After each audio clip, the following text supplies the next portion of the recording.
Oh Épictète, heureusement que je te trouve. J'étais avec Socrate et son point de vue sur la liberté m'a étourdi.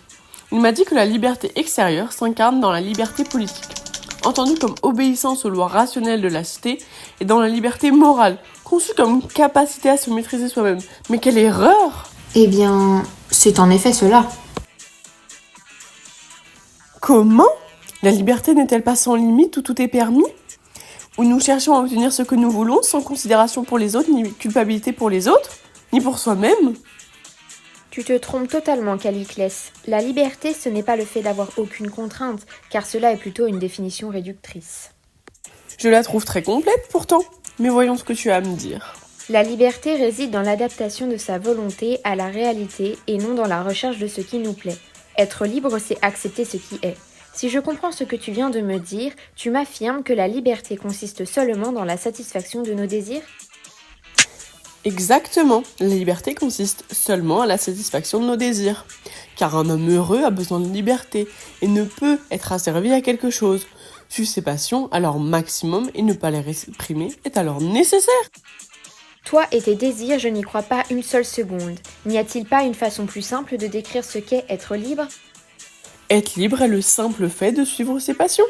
Ne penses-tu pas qu'il faut satisfaire ses désirs pour avoir la clé pour accéder à la liberté et pour ne pas nous empêcher de vivre comme nous le souhaitons ? Objectivement, les désirs des hommes sont souvent irréalisables. Les désirs sont les fruits de caprices individuels. Je considère qu'un homme qui souhaite satisfaire tous ses désirs est quelqu'un de fou. Moi, fou ? Nos désirs ne sont tout d'abord absolument pas toujours irréalisables. Et puis, nos plaisirs, eux, peuvent être réalisés sans problème.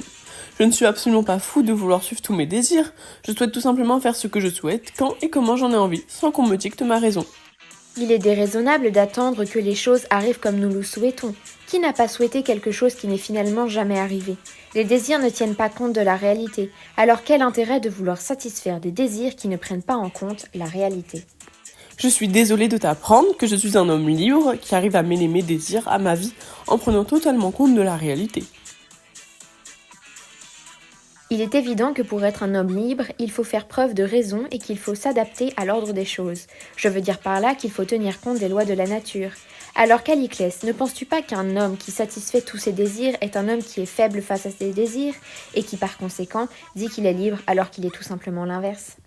De plus, lorsque tu qualifies nos désirs comme des caprices, tu te trompes. Un homme impuissant qualifiera ses désirs d'irréalisables.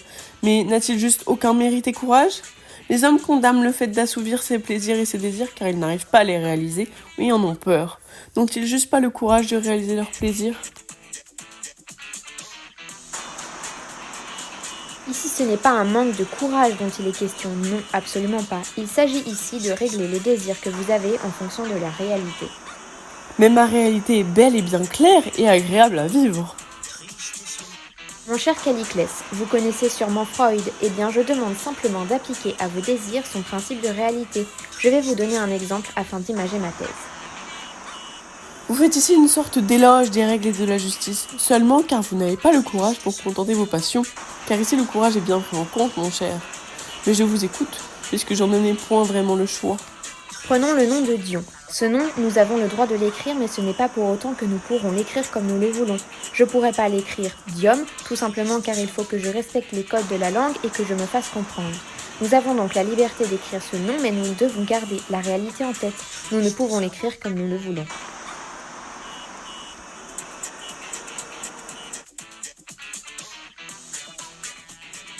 Si je reprends votre exemple sur le langage, je crois en une sorte de liberté naturelle où la restriction par des normes sociales est très présente. Donc, si je fais comme je le souhaite, je comprendrai mon point de vue, je saurai ce que j'exprime, alors qu'en ai-je à faire que d'autres approuvent de ma personne par rapport à des stupides normes ? Je peux vous assurer, Caliclès, que vous serez un homme plus libre si vous respectez les règles que si vous suivez absolument votre caprice. Et dans ce cas, vous ne pouvez changer la réalité et donc elle finira toujours par vous décevoir. En cultivant vos désirs et en utilisant votre courage, comme vous dites, n'êtes-vous pas en train de vous illusionner, mon cher Caliclès ? Mais laissez-moi finir, enfin !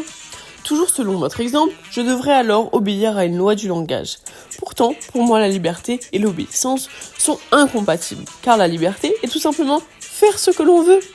Ne trouvez-vous pas donc aberrant le fait de vouloir restreindre la liberté par l'obéissance ? Alors je peux dire que je ne serais certainement pas un homme libre si j'obéissais à vos règles plutôt qu'à mes plaisirs.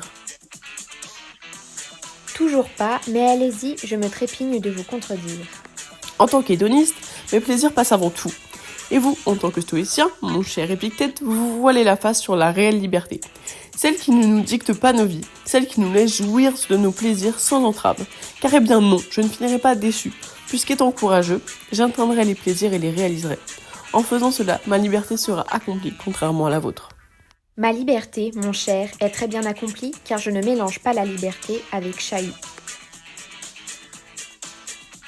Dites-moi, Épictète, n'êtes-vous pas un simple homme lâche qui sans la capacité ni le courage de contenter ses passions fait l'éloge de l'obéissance et de la justice par rapport à la tempérance?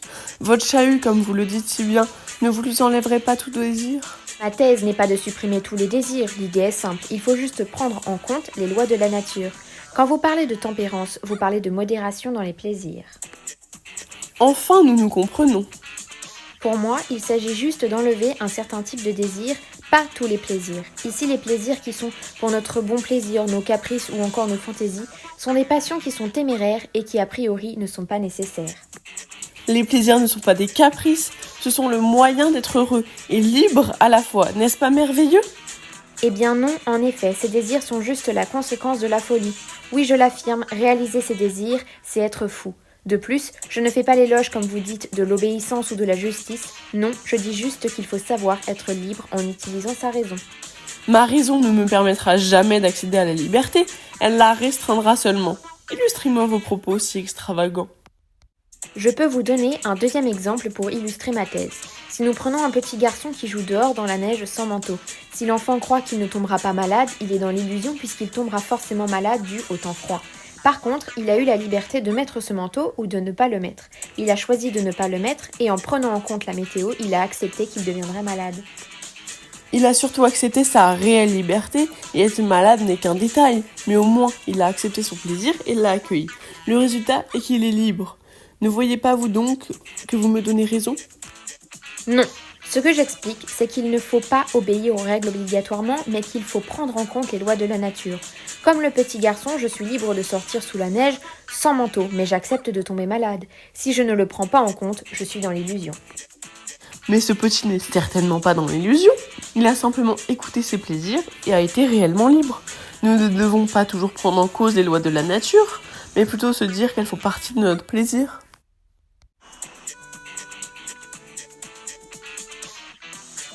Pour moi, être libre, c'est accepter ce qui est en tenant compte des lois de la nature. Et j'ajouterais à cela, pour être libre, il faut vouloir le bon. Alors mon cher Caliclès, j'ai une dernière question pour vous. Comment pouvez-vous affirmer que vous êtes un homme libre si vous dites que vous satisfaisez en permanence vos désirs ? Peut-on plutôt prétendre que vous êtes esclave de vos désirs et que finalement, vous n'êtes pas libre du tout ? Pour répondre à votre dernière question, je peux affirmer avec force que l'homme sera toujours libre s'il satisfait en permanence ses désirs. Tout simplement car la vraie liberté réside dans la capacité à vivre selon ses passions et ses impulsions, sans être forcé à vivre dans des contraintes sociales ou morales. Je ne suis pas esclave de mes pensées, car cela me permet juste d'atteindre une liberté authentique, en étant libéré des contraintes sociales et morales.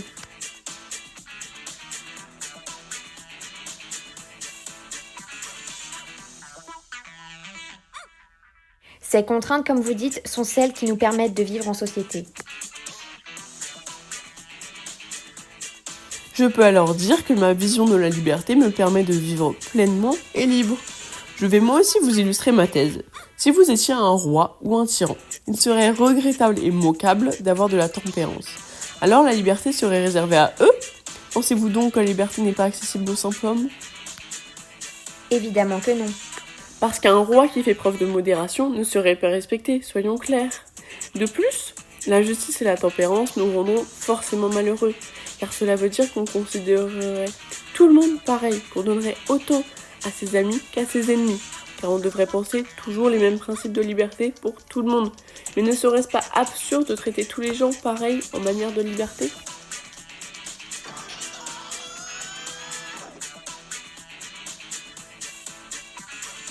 Je suis stoïcien, je pense donc que ce qui dépend de moi est simplement toutes mes pensées. J'ai donc une liberté absolue envers celle-ci. Avoir une pensée envers quelqu'un dépend donc de moi. Cependant que quelqu'un soit un ami ou un ennemi ne dépend absolument pas de moi, puisque je ne réalise pas les actions qui vont déterminer si j'accorde mon amitié ou pas, qui d'ailleurs ne dépend pas de moi non plus. Mais personne ne déciderait de rien, alors si le statut ne vaut rien. Par conséquent, le statut de la personne face à moi ne dépend en aucun cas de moi. Donc pourquoi accorderais-je plus ou moins de liberté à cette personne puisque ça ne dépend pas de moi? Rien ne dépend de moi. Donc traiter tous les gens pareil en manière de liberté ne dépend pas de moi. C'est complètement absurde. Vous évitez ma question pourtant. Cela ne dépendrait alors encore pas de vous et vos excuses. Pour revenir à votre question précédente, la liberté est universelle. Il faut juste savoir l'utiliser avec raison, en prenant compte les lois de la nature, la réalité, et puis accepter ce qui est, car on ne peut changer la réalité malgré nos désirs. Cela me semble correct. En reprenant votre thèse, vous dites qu'un roi tempérant ne serait pas respecté. Pourtant, pourrez-vous m'affirmer qu'un roi qui satisfait tous ses caprices et donc le contraire de tempérant serait entièrement respecté par son peuple? Pouvez-vous m'affirmer qu'il ne serait pas juste mal vu par son peuple et vu comme étant dans la débauche? C'est vrai que le roi en question risquerait d'être critiqué pour son excès de plaisir qui le conduirait alors à la débauche. Ce point de vue nous amène à conclure qu'être libre serait, contrairement à ma philosophie, limiter nos plaisirs en restreignant nos caprices. Vous avez alors peut-être raison sur ce point. Par le chien, je suis bien mon espèce impure.